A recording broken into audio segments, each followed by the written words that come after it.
28장에서 29장 말씀은 다윗이 솔로몬을 불러 많은 사람들 앞에서 왕으로 선택하고 성전 건설을 당부하며 자신이 준비한 모든 것들을 아들에게 맡기는 내용입니다. 28장 1절에서 23장부터 27장에서 소개된 지도자들을 모두 불러 모아서 솔로몬에게 왕위를 계승하는 의식을 진행하고 있습니다. 그래서 역대상 23장부터 27장에서 다윗이 조직한 여러 가지 제도와 명단도 다윗이 솔로몬에게 물려주는 유산 중 일부로 소개하고 있는 것입니다. 또한 마지막으로 이스라엘 왕국 건설의 정점인 성전 건설을 솔로몬에게 당부하면서 모든 것을 아들에게 위임하고 있습니다. 그 중에서도 오늘 말씀 28장 1절에서 10절 말씀은 다윗이 솔로몬에게 왕위를 계승하는데 이것은 단순한 계승이 아니라 하나님께서 솔로몬을 이스라엘의 왕으로 선택하셨음을 알려주는 이야기입니다. 오늘 말씀을 통해서 솔로몬을 통해서 이루실 하나님의 성전 건축이 어떻게 다윗에게서 솔로몬으로 계승되는지 같이 살펴보고자 합니다. 먼저 1절과 2절 말씀을 보겠습니다. 다윗은 모든 고관들, 각 지파의 어른과 왕을 섬기는 반장들과 천부장들, 백부장들, 왕과 왕자의 모든 소유와 가축의 감독과 내시, 장사, 모든 용사를 소집하고 있습니다. 솔로몬의 즉위식에 다윗이 이처럼 다윗 왕국에 관련된 모든 사람들을 불러 큰 모임을 만든 이유가 있습니다. 그 이유는 솔로몬을 다윗의 후계자로 세우기 위함이었습니다. 그리고 다윗이 지금까지 힘써 준비한 성전 건축을 당부하는 자리이기도 합니다.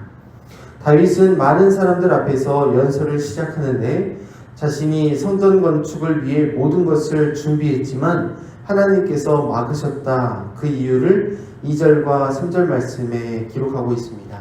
오늘 본문 3절 말씀을 함께 읽겠습니다. 역대상 28장 3절 말씀 함께 읽습니다. 하나님이 내게 이르시되 너는 전쟁을 많이 한 사람이라 피를 많이 흘렸으니 내 이름을 위하여 성전을 건축하지 못하리라 하셨느니라. 아멘. 우리가 잘 아는 것처럼 다윗은 전쟁의 사람입니다. 그리고 성경에서도 그를 전쟁의 사람이라 하나님의 평가도 그는 전쟁의 사람이었다라고 말하고 있습니다.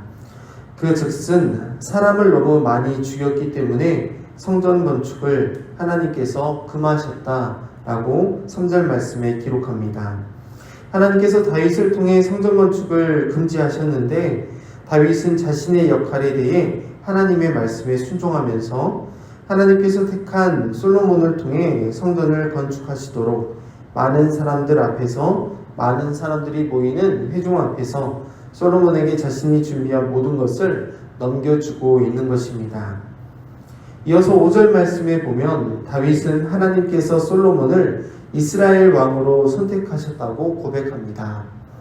그리고 6절부터 7절 말씀에 다윗이 두 가지를 약속하는데 그 첫 번째 약속은 솔로몬이 성전을 짓고 하나님의 아들이 될 것이라는 약속과 그리고 두 번째로 약속은 하나님의 계명과 법도를 지키면 이 나라가 지금처럼 영원히 견고하게 세워질 것이라고 약속하고 있습니다. 다윗이 바라는 것은 성전 건축을 넘어 하나님의 계명과 법도 그리고 이 나라가 지금처럼 영원히 견고하게 세워지는 것이었습니다. 이것은 다윗의 꿈만이 아니라 하나님이 이스라엘 백성들을 향한 예루살렘을 향한 솔로몬을 향한 하나님의 꿈이기도 했습니다. 따라서 하나님의 말씀에 순종하는 백성이 계속해서 평안을 누릴 수 있고 하나님의 말씀에 순종하는 사람만이 하나님의 아들이 될 수 있다라는 것, 하나님의 아들의 축복을 영원히 누릴 수 있다라는 것을 오늘 본문 말씀을 통해서 우리들에게 약속하는 것입니다. 다윗의 아들 솔로몬이어서 하나님의 아들이 되는 것이 아닙니다. 성전 건축을 했다고 해서 하나님의 아들이 되는 것도 아닙니다. 오직 하나님의 말씀에 순종하는 자라야 하나님 안에서 영원한 평안을 누릴 수 있고 하나님의 백성으로 영원히 살아갈 수 있음을 오늘 본문은 우리들에게 소개하고 있습니다. 그래서 다윗은 솔로몬에게 회중이 보는 앞에서 하나님의 말씀을 지킬 것을 맹세하게 하고 있습니다. 이것이 바로 오직 왕과 백성이 하나님만 의지하며 살아가야 살 수 있다는, 그래야 평안할 수 있다는 다윗의 마지막 당부였기 때문입니다. 그래서 다윗은 오늘 본문 9절에서 10절 말씀에 솔로몬에게 하나님을 찾으면 만날 것이고 만일 내가 그를 버리면 그도 너를 영원히 버린다고 말하면서 경고합니다. 축복의 언약의 약속의 말씀뿐만 아니라 그 약속을 잃어버렸을 때, 저버렸을 때의 결과도 소개하고 있습니다. 이어서 10절 말씀을 여러분들이 한번 읽어보십시오. 역대상 28장 10절 말씀 읽습니다.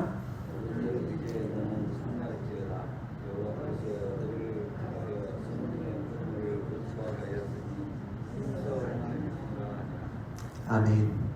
삼갈지어다 힘쓸지어다 라고 말하면서 성전 건축을 위해, 하나님을 위해 열심히 행하라고 명령하고 있습니다. 다윗은 적잖게 걱정되었나 봅니다.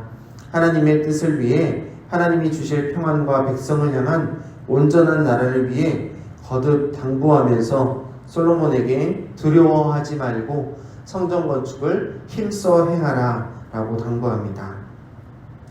다윗은 하나님께서 주신 사명을 꼭 이루길 원했습니다. 그것이 다윗의 꿈이요 간절한 소망이었습니다.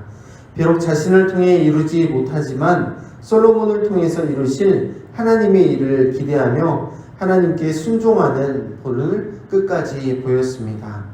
이제 솔로몬과 많은 백성들은 다윗이 말한 대로 하나님께서 새로이 세운 왕 솔로몬을 통해 이룰 하나님의 성전을 힘써 건축하기만 하면 됩니다.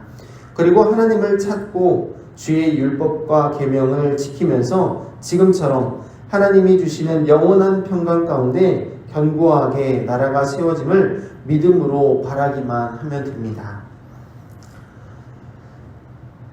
다윗을 보면 하나님을 철저히 의지하는 신앙의 모습이 어떠한 모습인지를 우리들에게 본으로 보여주고 있습니다. 많은 신앙의 부모들도 이처럼 자신의 계획한 일을 끝내 이루려고 노력합니다.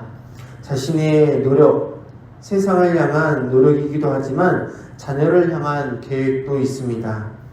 이왕 세운 계획이니 반드시 끝을 보려고 하는 것이 우리 사람들의 마음입니다. 그런데 많은 부분 하나님의 뜻을 위한 열심이면 좋겠지만 그릇된 욕망, 그릇된 동기로 믿음에서 믿음으로 이르지 못하고 실패할 때가 종종 있습니다. 내가 이루지 못한 꿈, 자식은 이룰 수 있도록 열심히 투자했지만 세상적으로 성공한 자식들이 믿음을 잃어버리는 경우 적지 않게 부모님의 마음에 상처를 줍니다. 내가 이루지 못한 편안한 삶을 자식은 얻기를 원했지만 평안한 삶을 얻고 믿음의 평안을 잃어버린 경우도 그런 경우에 속합니다. 열심히 기도했고 열심히 노력했는데 하나님을 도구 삼았던 그릇된 탐심과 탐욕이 결국 믿음의 본이 아닌 세상의 가치를 따르게 해버리는 결과를 초래하게 된다는 것입니다. 하지만 다윗은 어떻습니까? 하나님께서 약속하신 성전 건축, 그것을 위해 모든 것을 준비했습니다. 그리고 하나님의 평가는 너는 성전 건축을 할 수 없다는 것이었습니다. 다윗은 적지 않게 충격을 받을 수 있습니다. 그런데 다윗이 전쟁의 사람이라는 사실을 어떻게 합니까? 인정하고 있습니다. 되게 많은 사람들은 이런 상황이 주어지면 현실을 부정하고 자신이 세운 모든 것들, 준비한 모든 것들을 이루기 위해서 그 계획을 강행할 것입니다. 하지만 다윗은 어떤가요? 하나님께서 안 된다고 말씀하시니까 분말 없이 물러나고 있습니다. 내 역할이 여기까지다. 내 역할이 끝났음을 인정하고 있습니다. 이것이 바로 신앙의 본임을 다윗을 통해서 우리가 알 수 있게 됩니다. 우리의 그릇된 뜻, 그릇된 욕망과 욕심, 내가 이루고자 하는 계획이 관철되는 것이 아닌 하나님의 뜻이 이루어지는 것이 다윗의 간절한 소망이었다라는 것을 오늘 본문을 통해서 알 수 있게 됩니다. 내 뜻인지 하나님의 뜻인지 분별하는 방법은 아주 간단합니다. 내가 쏟았던 시간과 돈, 모든 땀과 노고, 눈물을 쏟아 준비해 놓고 모든 것을 준비해 놓은 그 상태에서 하나님께서 아니라고 하시면 손 털고 물러날 수 있는지 돌아보면 됩니다. 오늘이라도 주님 내 영혼 찾으시면 내가 준비한 모든 것 다 놓아버리고 내려놔버리고 열린 천국문 내가 들어갈 때 세상 짐 미련 없이 내어버릴 수 있다라고 한다면 하나님의 뜻을 위해서 살고 있는 것입니다. 반면 하나님 오늘 부르실 때 주님 아직 제가 준비되지 못했습니다. 저는 갈 수 없습니다. 저의 자녀들이 남아 있습니다. 라고 한다면 그릇된 나의 뜻, 나의 욕망이 하나님의 뜻보다 앞서진 않았는지 돌아봐야 합니다. 성경에 보면 그릇된 자신의 욕망으로 그릇된 선택을 하는 미련한 선지자가 있습니다. 바로 요나입니다. 요나는 하나님이 니느웨로 가서 좌우를 분별하지 못하는 백성들에게 하나님의 말씀을 선포하라고 했습니다. 하나님이 회복시킬 니느웨 땅, 하나님께 돌아와 회개하는 그들의 모습, 그들의 꼴을 보기 싫었던 요나는 어떤 선택을 했습니까? 기가 막힌 타이밍에 니느웨가 아닌 다시스로 향하는 배를 탔습니다. 요나가 타야 할 배는 니느웨로 가는 배 아닙니까? 그런데 마침 다시스로 가는 배가 보이니까 서둘러 그의 발을 재촉해서 배에 오릅니다. 결국 하나님은 그 고집을 꺾으시고 우리가 잘 아는 것처럼 요나 선지자를 순종의 사람으로 만드십니다. 상황, 환경, 모든 것들을 동원해서 니느웨로 인도하십니다. 오늘날 우리 성도된 삶에는 다윗과 같이 성전을 건축하지는 않을지 모르지만 한 사람, 한 영혼, 자신의 영혼을 세우고 영적 교회를 세우는 일, 바로 영적인 교회 건축을 계속 하고 있다는 사실을 알아야 합니다.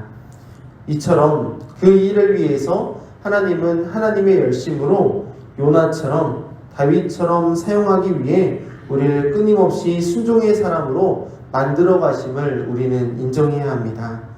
눈에 보이는 성전과 나라는 시간이 지나면 완공되지만 영원히 견고하게 서려면 눈에 보이지 않는 교회와 나라에 속한 백성이 하나님의 계명과 법도를 지키는 일, 하나님을 버리지 않고 끝까지 찾는 일, 공의와 법도를 행하는 일을 지금처럼 내일도 그리고 하나님의 나라에 갈 그 순간까지도 포기하지 않아야 합니다.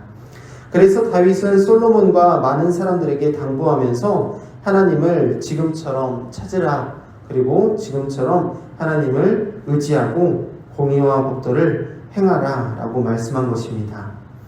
성전이 건축되고 되지 않고는 중요한 것이 아닙니다.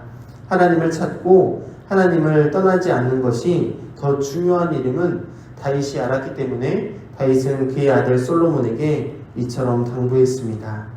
지금 당장 평안하고 편안한 것은 그리 중요한 것이 아니라 하나님 안에서 평안하고 영원히 평강한다는 하는 것이 더 중요하다는 사실을 아들에게 알리고 싶었던 것이죠. 그러므로 하나님이 없이 잘 되는 것, 하나님을 찾지 않고 사는 삶, 하나님의 말씀과 상관없는 인생의 계획이 아니라 다윗과 같이 하나님을 찾는 삶, 하나님의 말씀에 순종하는 인생, 하나님의 뜻을 이루는 일에 힘을 다할 수 있기를 바랍니다. 그러므로 오늘 말씀을 마치면서 오늘 본문 말씀을 통해 다윗의 헌신과 수고, 그리고 다윗의 순종함을 통해 하나님이 택한 솔로몬이 성전 건축을 이어서 하나님의 뜻을 이루는 것을 살펴보았습니다. 하나님은 하나님이 택한 사람을 통해 하나님의 나라를 세우신다는 사실을 우리 모두가 잊지 않고 기억할 수 있기를 바라면서 우리의 생각과 계획을 초월하여 하나님의 선하신 뜻을 통해 이루실 하나님의 나라를 위해 하나님의 말씀 순종하는 삶, 하나님만 의지하는 삶, 하나님의 나라를 위해 힘써 행할 수 있는 신앙의 축복된 삶 살아가는 영광의 성도들 제가 될 수 있도록 간절히 소망합니다. 기도하겠습니다. 하나님 아버지 감사합니다. 다윗과 솔로몬을 통해 하나님의 나라가 이루어짐을 살펴보게 하심을 감사합니다. 하나님이 우리에게 주실 영원한 축복, 평안을 위해 하나님은 말씀에 순종할 것을 우리에게 당부하셨습니다. 그 말씀 순종하여 하나님이 주시는 축복된 삶을 지금처럼 영영히 누리게 하시고 하나님의 영원한 평안 가운데 주와 함께 형통한 삶 살아갈 수 있게 하여 주옵소서. 혹여 내 뜻, 내 계획, 내 생각이 하나님의 계획과 뜻과 생각과 반대된다면 내려놓을 수 있는 믿음을 허락하여 주시고 하나님을 찾는 겸손하고 정직한 영광의 성도가 될 수 있도록 우리 모두를 하나님께서 붙잡아 주시고 긍휼히 여겨 주시옵소서. 하나님 오늘도 주신 말씀 붙잡고 간절한 마음으로 기도의 자리로 나아갑니다. 모든 것 주님께 내어 맡기고 모든 것 주님께로 왔사오니 잘 맡아서 관리해서 모든 것 주께 돌릴 수 있는 신앙의 하나님의 사람 되게 하시고 하나님 마땅히 행할 일을 행하셔서 오늘 나의 삶과 시간과 물질을 통해서 하나님 최고로 영광받아 주시옵소서. 모든 말씀 살아계시고 역사하시는 예수 그리스도의 이름으로 기도합니다. 아멘.